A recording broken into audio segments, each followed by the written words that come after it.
On Take Two, the movie program on Public Radio KCBX, broadcasting from San Luis Obispo, California. And to join me in that great appreciation across the aisle from me, my good friend, it's Bob Whiteford. And across the aisle from me, the undisputed film, czar of undisputed film. Boy, folks, I got to tell you, I'm having one of those days. The undisputed czar of film on the Central Coast, a man I am proud to call my friend. Of course, I'm talking about Jim Dee. Jimmy, here we go. Here we go. What a subject. We had a great time last week talking about the early work of Orson Welles, and we've got a lot of ground to cover tonight because I think, when we were talking about Orson Welles up to The Third Man, about 1949, well, I mean, from his career in radio and, of course, hitting the ball out of the park with Citizen Kane in 1941, which we will talk about at the end of tonight's show. His whole career, you can single out Citizen Kane, but I think you have to look at his career as a whole, not only as an actor, screenwriter, director, narrator, and also kind of making fun of himself. We also get into some of his great comedy bits, which he keeps that Wells authoritative persona, but he can also be very funny. So we're going to complete our appreciation of Orson Welles tonight on the program. Well, I think this segment of the show, Jim, is kind of interesting because we're going to look at a couple of films that he made during the 50s and early 60s that he wrote and directed, but he had definite problems getting financing for. And so these films are a little rough around the edges. In fact, Wells, the director, in this segment, in the latter part of his career, really suffers from some of the situations that we talked about in the first half of the Welles saga. This is now, 9, 10 years after Citizen Kane, and he isn't able to make the films he wants to make as a writer, producer, director, actor anymore. So now he relies on just his ability as really a wonderful actor in his own right. He becomes a player in other people's films. And we saw shades of this. We discussed them in the first half with Jane Eyre would be one. So we get a sense that, Welles the actor. And believe me, folks, Welles the actor is going to carry him through basically a period from about 1950 till the end of his life, 1987, 37 years, kind of the lost years for Orson Welles, though there are quite a few gems in this period as well. I agree, Bob. And, what we haven't really talked about too much is even on, for instance, the next film we're going to talk about that he directed, Mr. Arkadin or Mr. Arkadin. I went through the film today and just trying to get the pronunciation, but... just to confuse you even more, Jimmy, it's also known as Confidential Report. It's from 1955, and before we mention Mr. Arkadin from 1955, I do want to mention the fact that we think of great interpreters of Shakespeare. We think of Laurence Olivier, of course, more recently Kenneth Branagh, but we don't have any clips either on our first show or Tonight Show of Orson Welles' work with Shakespeare, but he was a great interpreter of Shakespeare, of course, always pushing the envelope with his cinema. Back in 1948, this was a year before The Third Man, he put together a production of Macbeth. He was also in a production of Othello, a great version of it in 1952, where he was the director and screenwriter and actor. He was Othello in 1952. And 1 year later, he also was involved in a production of King Lear. Just wanted to mention that because it was early on in his career, even before he was involved with the Mercury Players and his radio work. He was apparently so well read in Shakespeare, and he did bring some of those to film. But let's move on to this very interesting film, and I guess what I was going to get to is his style and his what he does with film, the camera that always seems to be looking upwards. We'll talk more about Citizen Kane, where he buries the cameras into the floor. Also, in looking at some of these films, too, that he's directed, Bob, his use of black. I mean, that we see in the frame maybe just a person's face barely highlighted with light. I mean, Welles liked darkness in his frames. Absolutely. And then, of course, we can get into all of the technique and the style, the overlapping dialogue. There's all sorts of incredible things that he was a part of when he directed in this film. And I saw it in this little lost gem called Mr. Arkadin from, let's call it Confidential Report. Yeah, it's easier. From 1955. Well, this is an interesting film, Jim, in the sense, this is basically Welles was trying to do a semi-sequel to Citizen Kane. Yes. And what would happen so often during his career, I think he actually started shooting this film around 1952 or 53, but he kept running out of money. And he was shooting the film in Europe because he could make it cheaper. And I think he also felt without so much interference. And he's taken a path in trying to make his own films that was not unusual. He kind of blazed a trail for, say, John Cassavetes and other independent-minded filmmakers who could switch hit. By that, I mean, like with his film version of King Lear, which he did for Republic and Othello. When he was at Republic, which back in those days was at the end of the studio system, he agreed to do a film called Trouble on the Glen, which is kind of a cheapo remake of The Quiet Man. And by starring in the film, he'd use the money to finance his own productions.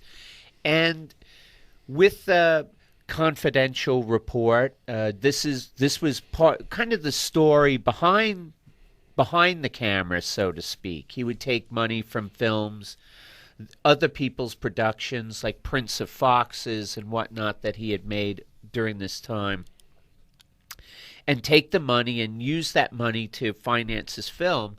But he'd keep running out of money, so he'd go chasing after possible financiers. Boy, I sound like Jed Clampett here. You're fine. And, he'd keep running out of money. I mean, it's a miracle he completed this film, and it was shot over the course of 3 years.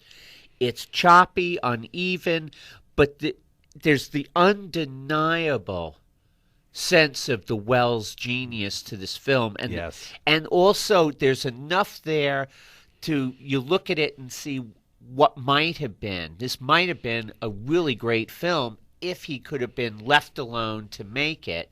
And it's got a great opening sequence, which we've got here, Jimmy. And we'll play this opening sequence from Confidential Report. And again, I think we mentioned this on last week's program, is Welles, the ultimate entertainer. If he's going to get you into his movie, he always gives you a hook at the beginning, whether it's, we've gone over a number of them, but he is a master entertainer, in my opinion, in the fact that if you want to watch a movie, you've got to be hooked in at the beginning. This is the beginning of Confidential Report, and also hearkening back to the Orson Welles who was on radio. It's Orson Welles narrating the opening. This is from the opening of Mr. Arkadin, or Confidential Report. On December 25th, an aeroplane was sighted off the coast of Barcelona. It was flying empty. Investigation of this case reached into the highest circles, and the scandal was very nearly responsible for the fall of at least one European government. This motion picture is a fictionalized reconstruction of the events leading up to the murder and to the appearance last Christmas morning of the empty plane.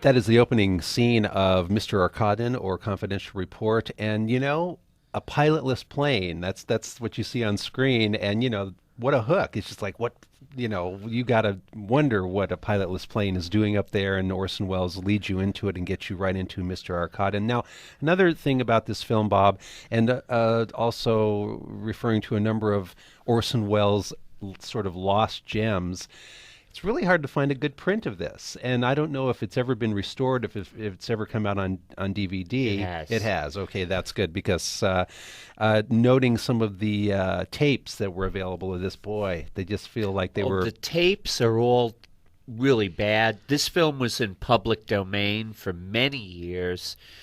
However, our good friends at Criterion, I think over the last 6 months to a year, released maybe a 2-disc or 3-disc restored version of this with different apparently there's different versions of the film. Confidential Report and Mr. Arkadin are somewhat different, and I think they've made a composite version. Don't quote me, I might be wrong, especially today. I've been wrong half the times I've opened my mouth, but Criterion's put it out.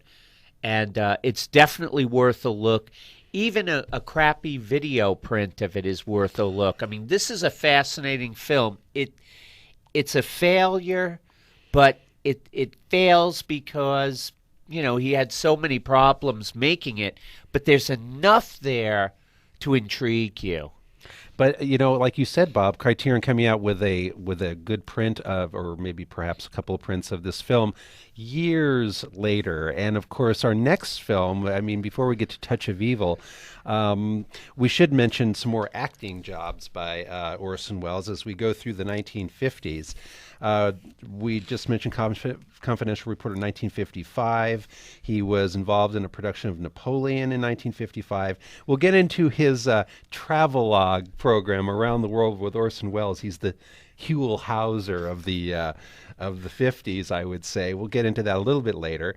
He made an appearance in Moby Dick, directed by John Huston in 1956. A few other films, The Long Hot Summer in 1958, where he seems to be profusely sweating throughout the entire production, but again does an incredible job. He was terrific in that.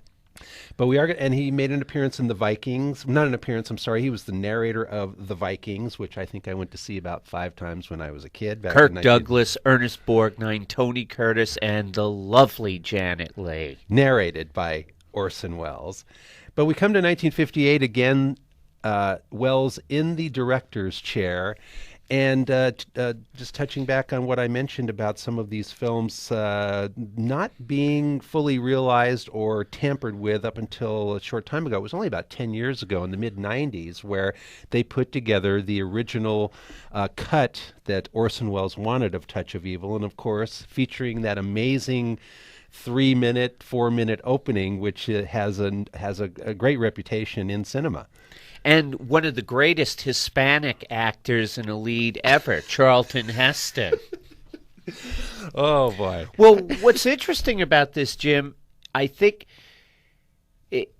here's a film that was, he actually got a shot to direct again at Universal in around 1957-58, and true to form, the studio wouldn't allow him final cut. So the studio took over the film, and the version we had seen for many years, which is a good film, but it wasn't the way he wanted it to be. And I think about this film in the context of what we were talking about last week with the Magnificent Ambersons, where all that footage was removed from the Magnificent Ambersons and literally thrown into the sea, never to be seen again.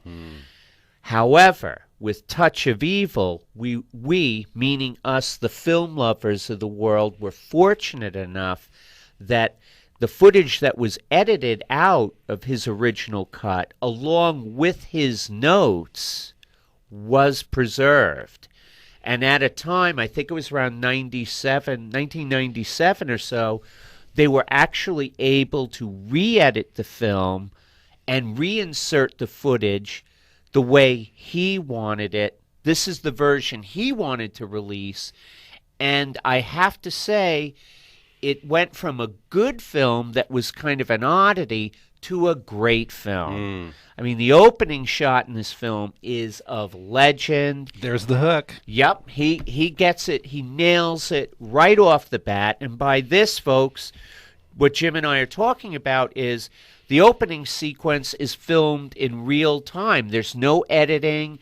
He's planned every shot. It's a very intricate opening scene of a car passing through the border from Mexico into Texas, and it has a bomb in the trunk. Yes. And it also has a nutty blonde played by Joy Lansing. And it as the car crosses into the American side, it blows up and creates havoc, and that's the beginning of the film. And it's all shot in real time. There's no editing, nothing. It's just him. I don't know. Would it be a crane shot, Jim? I mean, it's amazing. It goes from across town, or it goes across the border. Yeah, and it's what's fascinating is it was shot in Venice, California, and they were actually able to mock it up to look like the border. And the building that was used for the shot is still standing. You know, they talk about this opening in Robert Altman's The Player, and I think The Player kind of tries to outdo it. That has an excellent one as well, but I think it's an homage to Welles. I think it is. I think the Altman was thinking about Touch of Evil the entire time, and they mention it in the opening sequence of The Player. The other thing I want to mention about Touch of Evil is not only that great look and the use of darkness and, the camera, looking up somehow like it's in the pavement or something. That Welles loved to do. He was always pushing really interesting camera work. The actor Welles, as handsome and romantic as he was in Jane Eyre that we talked about last week, he's also pretty dashing and Lady from Shanghai. And frankly, in Citizen Kane, he's quite a magnetic guy, even though he plays, from his young years to his older years. But Wells, in a film like Touch of Evil and some of the other ones we're going to be talking about, he was willing to let it all hang out. I mean, let me tell you, Quinlan, the ultimately corrupt police officer in Touch of Evil, man, he looks bad. And he doesn't make any bones about it. I mean, I think he actually uses a cane. It's like an effort for him to just take a step, And yet that there's wisdom and there's evil wisdom in this cop, but Wells is willing to just look like hell in this movie. And it's amazing. Whenever I see him in this film, I thought, man, that's the same actor who was in Jane Eyre. And what's fascinating, Jim, is Wells has kind of been transformed physically in a way that's so shocking. It reminds me a lot of Marlon Brando in Apocalypse Now, when audiences finally got a look at him, how shocking his physical appearance has changed. You're right. I mean, he's heavy. He almost seems weary, tired, broken, and yet corrupt. And it's a really courageous performance. Yes. And this kind of it's interesting because even though he's directing, this is the character actor Wells that he's inserted into his own film. And I guess I say, I mean, this has got an incredible cast. It's got Charlton Heston, who, believe it or not, is actually okay in this. Janet Leigh, my goodness, Ray Collins, a lot of his old buddies from the Mercury Theater days are in it. Dennis Weaver. I mean, this film has racism, murder, madness, corruption, dope. I mean, for its time, it's really pushing the envelope. Yes, and the other great star in this film is Marlene Dietrich. And here's a scene from Touch of Evil. And I think in the scene you can kind of hear the weariness and the Wells, who has just been through it all, but he's given into it all because this character is so evil. So here is a scene from the early part of Touch of Evil where Wells walks into Marlene Dietrich's flop house, and they've had a history from this conversation, but here we go from Touch of Evil.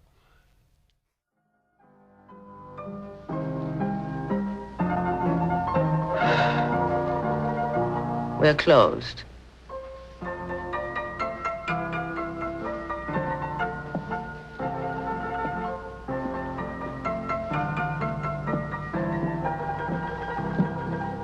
You've been cooking at this hour? Just cleaning up.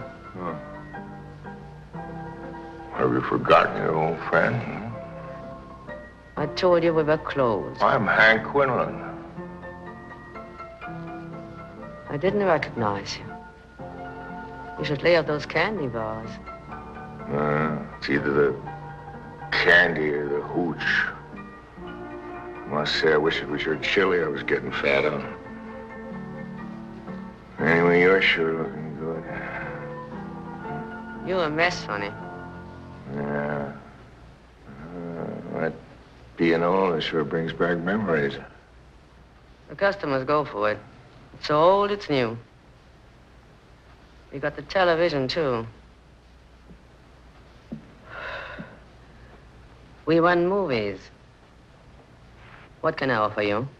You haven't heard anything about that bomb, have you? That happened on your side of the border. In a place like this, you hear things. I heard the explosion. Well, when this case is over, I must come around some night, sample some of your chili. Better be careful. Maybe too hot for you. Ooh. Wow. I mean, this is a great scene because even Marlene Dietrich is shocked at his appearance. Probably not unlike 9 out of 10 people who saw this film. And Jimmy, he's only 43 years old, and he looks 70. Oh. I mean, we got to think that these years have been very hard on him spiritually, and it shows physically. But still an actor beyond compare, and willing to take risks, not only with his directing, but with taking on this role in this film, Touch of Evil. Both Bob and I highly recommend it. Absolutely. Let's move on. We've got a lot of ground to cover, but I want to get to a great film that Welles did a great job in, called Compulsion. This is a year after Touch of Evil, and we could call it his Atticus Finch moment in this film that really gets down to discussing capital punishment, and a great true story. It's a fictionalized account, Compulsion is, of the Leopold Loeb murder case, where two intelligent, possibly homosexual college students, male, murder a young boy just to see if they can get away with it. It was a case that shocked America. In the 1959 film, Welles is reunited with director Richard Fleischer, who he had done the narration for with the Vikings, a fine filmmaker in his own right. And this film boasts great performances all around.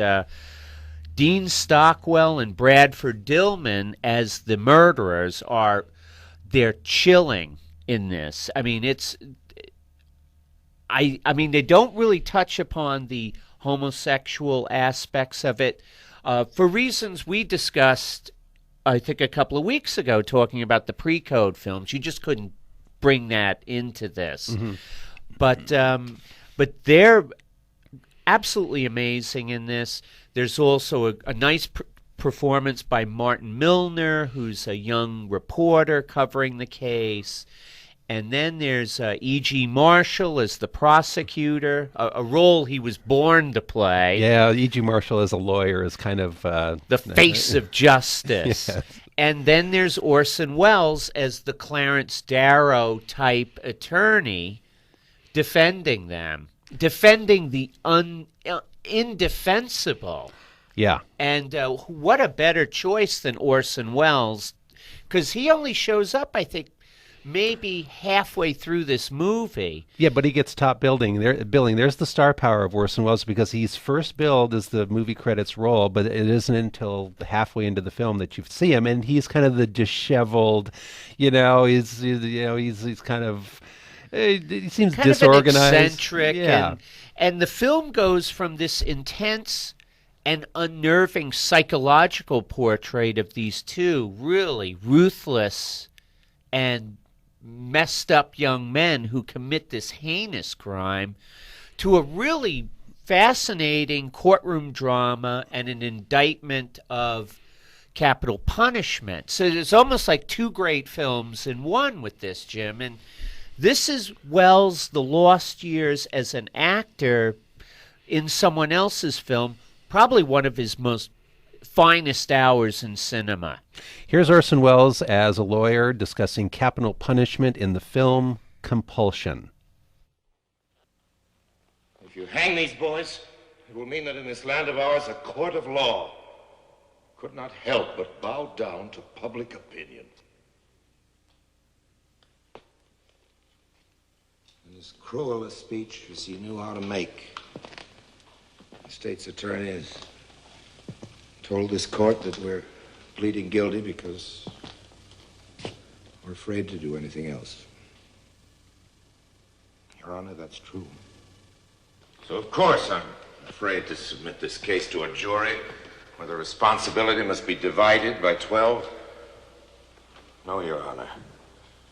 If these boys must hang, you must do it. It must be your own deliberate, cool, premeditated act. The state's attorney has laughed at me for talking about children's fantasies, but what does he know about childhood? What do I know? Is there any one of us who hasn't been guilty of some kind of delinquency in his youth? How many men are there here today, lawyers and congressmen, and judges, and even state's attorneys, who haven't been guilty of Some kind of wild act in youth. And if the consequences didn't amount to much and we didn't get caught, that was our good luck. But this was something different. This was the mad act of two sick children who belong in a psychopathic hospital. Do I need to argue it? Is there any man with a decent regard for human life and the slightest bit of heart who doesn't understand it? We're told it was a cold-blooded killing because they planned and schemed. Yes, but here are officers of the state who for months have planned and schemed and contrived to take these boys' lives. It's Orson Welles from the film Compulsion, released in 1959. And you know, Bob, whatever side anyone is on regarding capital punishment, rarely is it discussed so thoroughly and intelligently as in this film. I mean, really picking it apart and looking at, a court decreeing death as opposed to the death that is being discussed in this trial with these two teenage boys, essentially for the thrill of it. So, but it's a fascinating film, and like you said, Richard Fleischer, wonderful director, and Orson Welles steals the show pretty much. I mean, again, Jimmy, the fact that he would take a role where he plays the lawyer defending people who have obviously committed a horrible crime, it just adds to the Welles lore. I mean, this is, if he would have written this film himself, he didn't, but I think this is something he would have latched upon. And it's a courageous performance because most actors could not pull this off. I agree. You're listening to Take Two, the movie program on Public Radio, KCBX San Luis Obispo, KSBX Santa Barbara. We're streaming across the world at kcbx.org. You can write to us at movies@kcbx.org. We're discussing Orson Welles tonight, and we'll be back in a moment.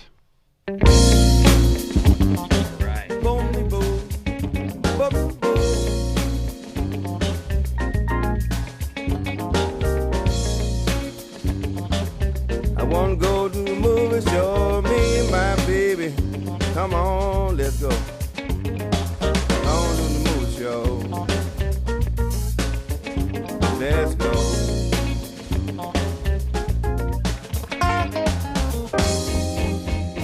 I buy the popcorn as soon as we hit the door.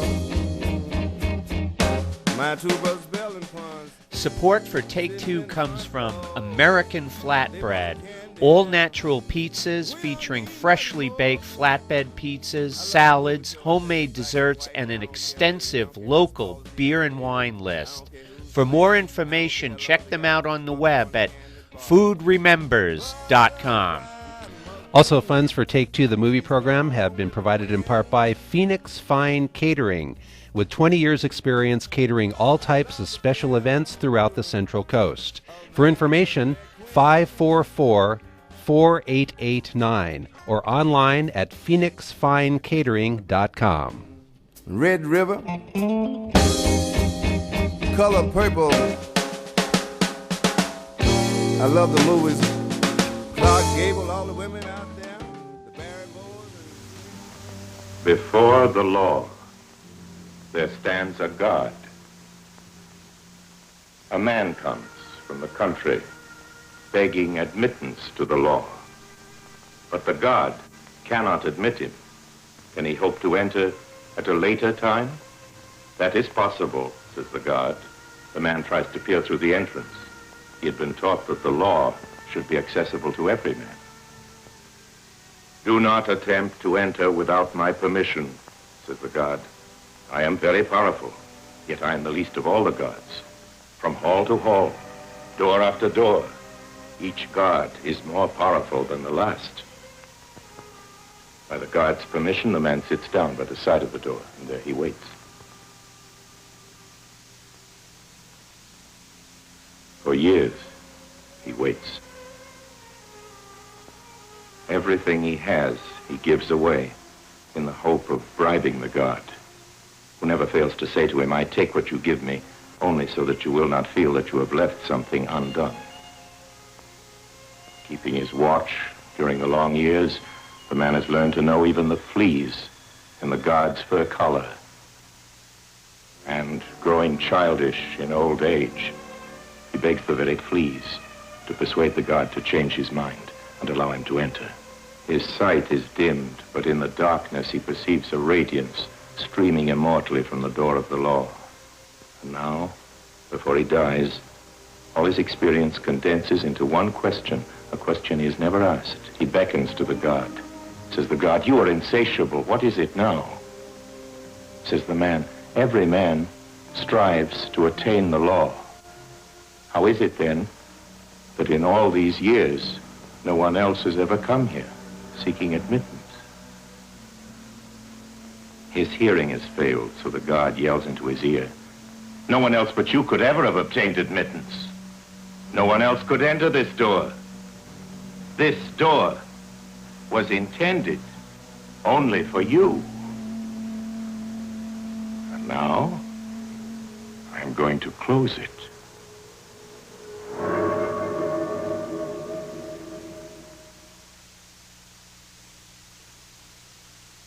The tale is told during the story called The Trial. It has been said that the logic of this story is the logic of a dream, of a nightmare. Take Two, the movie program, and celebrating the work of Orson Welles. My name is Jim Dee. Across the aisle from me is Bob Whiteford, and you've just heard the opening of one of the strangest, darkest, and perhaps one of the most interesting films of Orson Welles, The Trial, as Orson Welles takes on Franz Kafka. And there is the opening hook at the beginning of the film where the former radio announcer Orson Welles gets you into this very enigma of a story about going through the door and going towards law itself. And that is the opening where he talks about the trial being a nightmare, the logic of a dream, a motion picture that is truly a nightmare.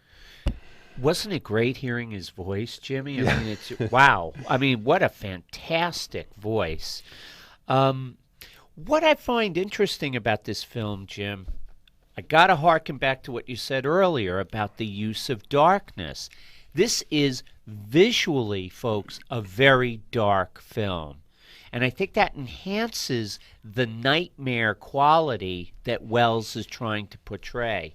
Another thing I'd like to mention, Franz Kafka and Orson Welles, especially around 1963 when this film was made, they're a perfect team. I think if anybody understood Kafka, it would have to be Welles, because he's kind of at this point lived a Kafka-esque existence. You're right.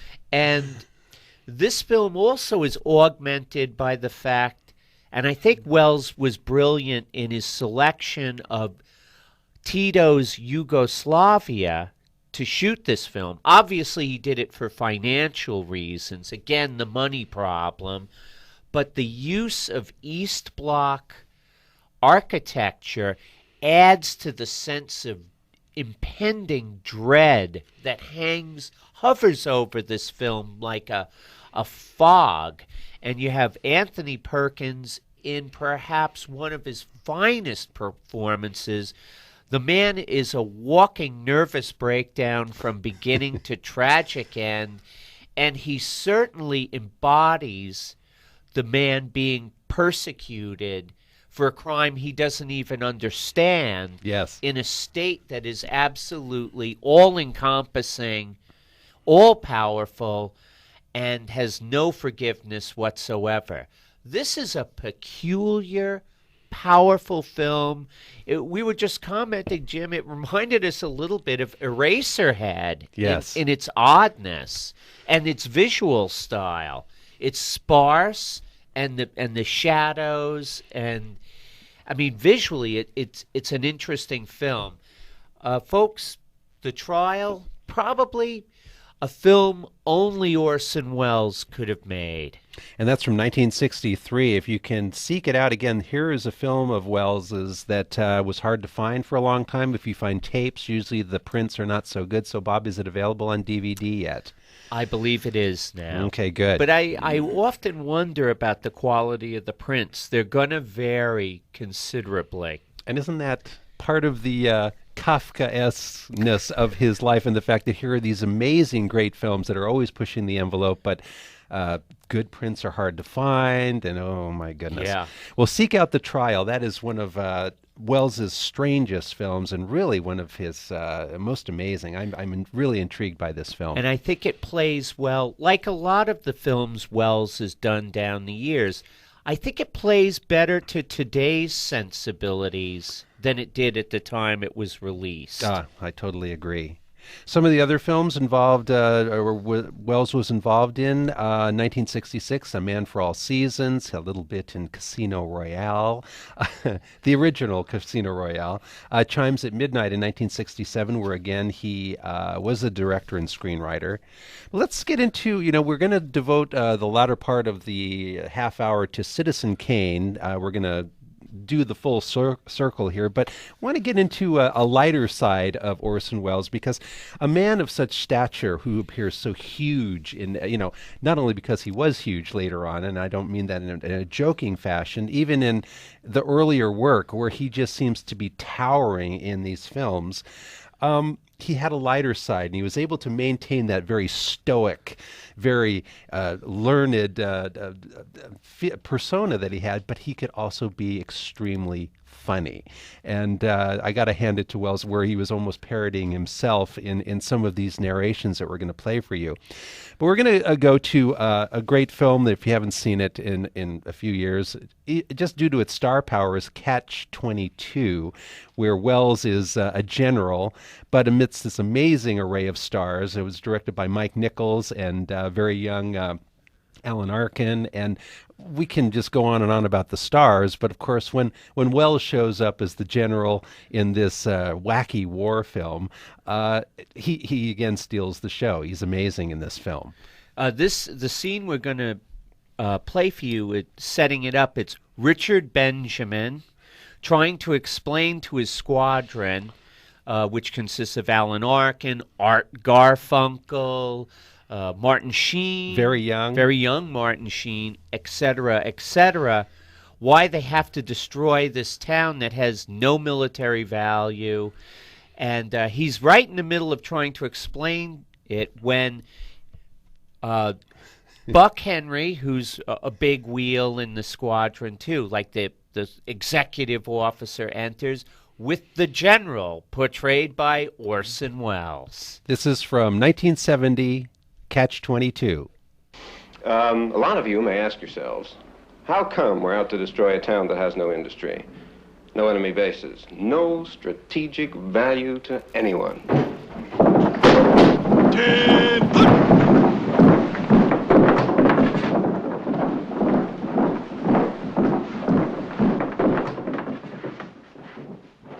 As you were. Good morning, gentlemen.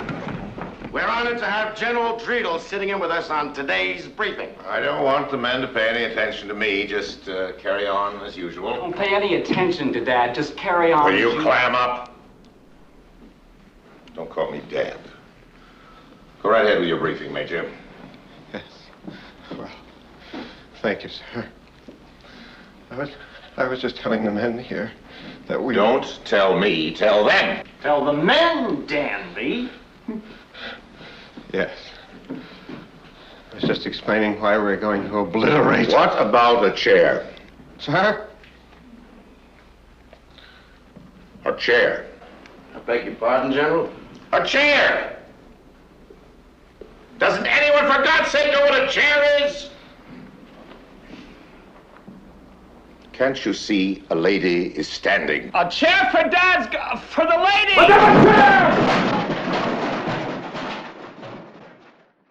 That is Orson Welles as the general in Catch-22. What a general. His entourage includes his son and his girlfriend. And this is a great adaptation of the Joseph Heller novel. In that clip, we had Richard Benjamin, Martin Balsam, Buck Henry, and of course Orson Welles. This is I've never seen a black. It matches MASH as a great black comedy about war, and it's interesting because they both came out the same year. Wow. Well, we recommend Catch 22. Great array of stars, and of course Orson Welles in there as the general. Hank, our projectionist, I think we're going to skip over to number 8 because we want to get into the sense of humor once again of Orson Welles. The voice of Orson Welles, what we've been enjoying over these past 2 shows. I mean, what a voice. He speaks one word and you know it's him, whether it was for the infamous wine commercials or for a narration of a film of merit. But he also had fun. This is from the film Start the Revolution Without Me. If you haven't seen it, it has Gene Wilder, Donald Sutherland, kind of a wacky, almost Monty Python-esque film about the French Revolution. And of course, to start it off and to really get it going, we have Orson Welles, the narrator. This is Orson Welles from the beginning of Start the Revolution Without Me.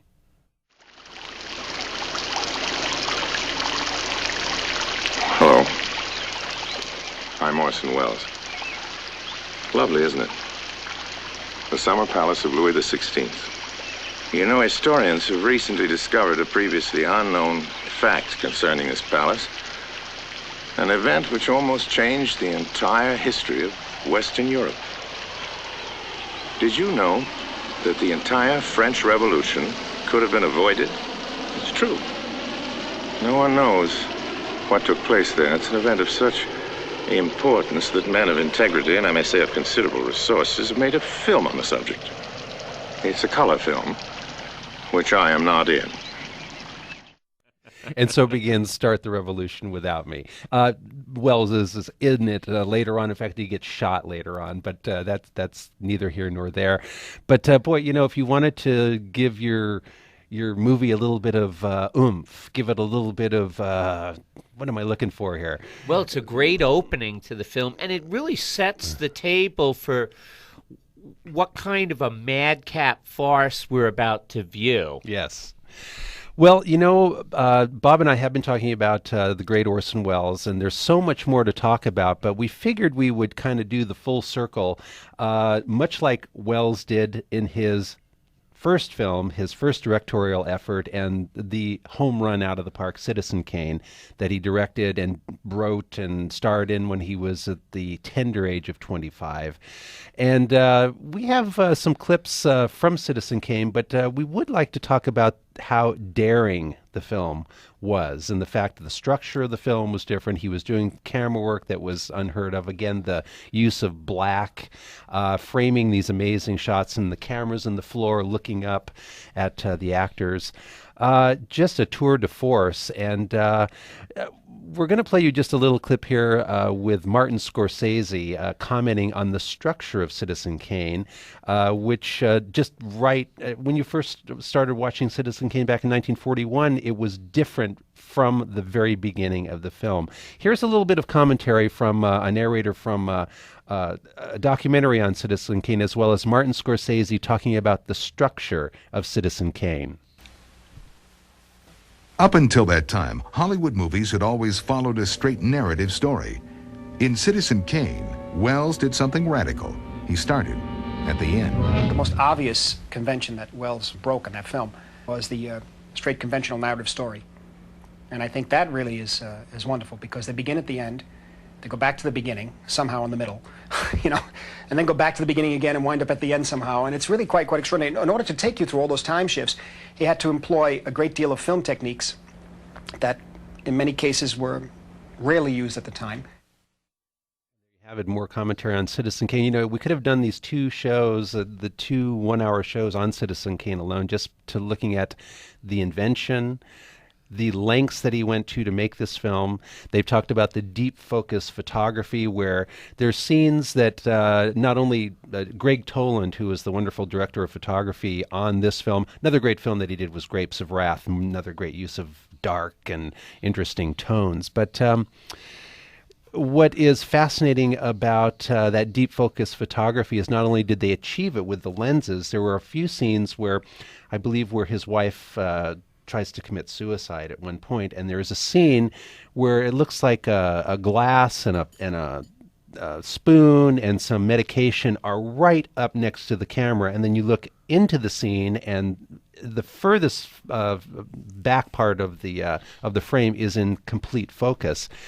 What they did in some places, in some parts of Citizen Kane, is they would shoot just these pieces, just these elements on a table, and they blacked out the rest of the frame, and then they would reshoot the same film, cover that up, and shoot. In other words, they were double exposing the film to get these amazing shots, and they just went all out as far as this camera technique and just this achieving something visually that I don't think has even been it hasn't been done since.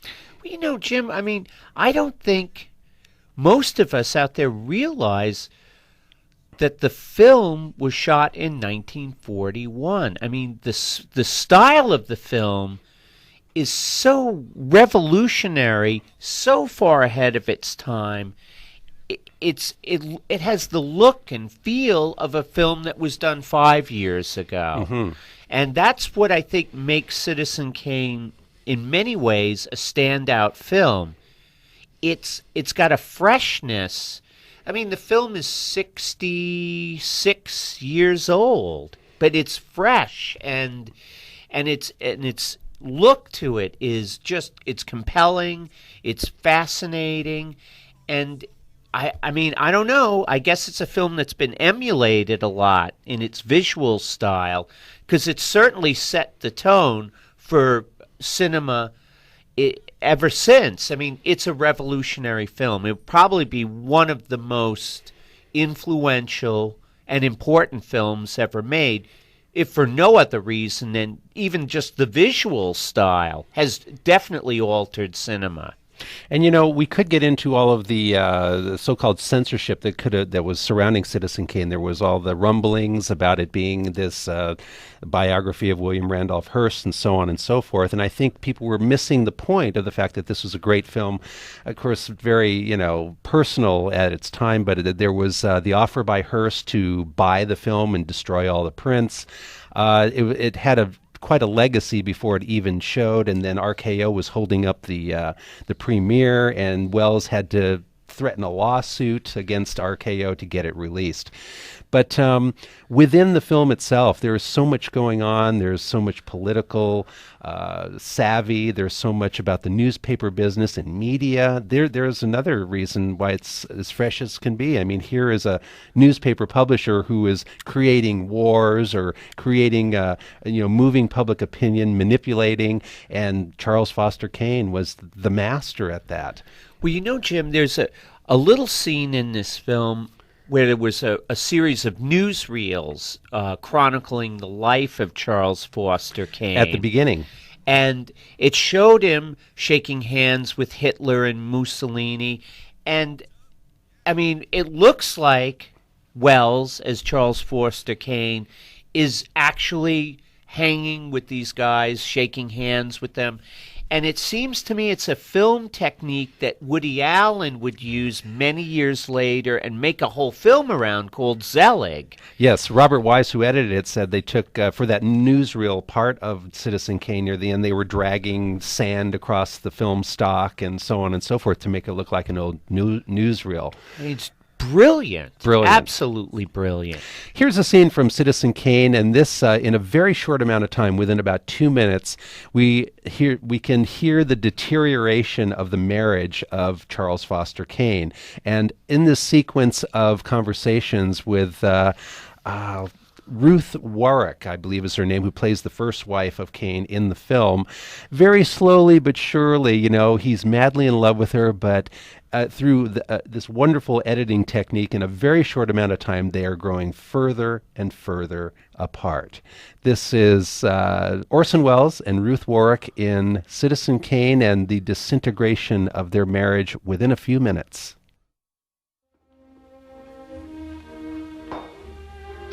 You're beautiful.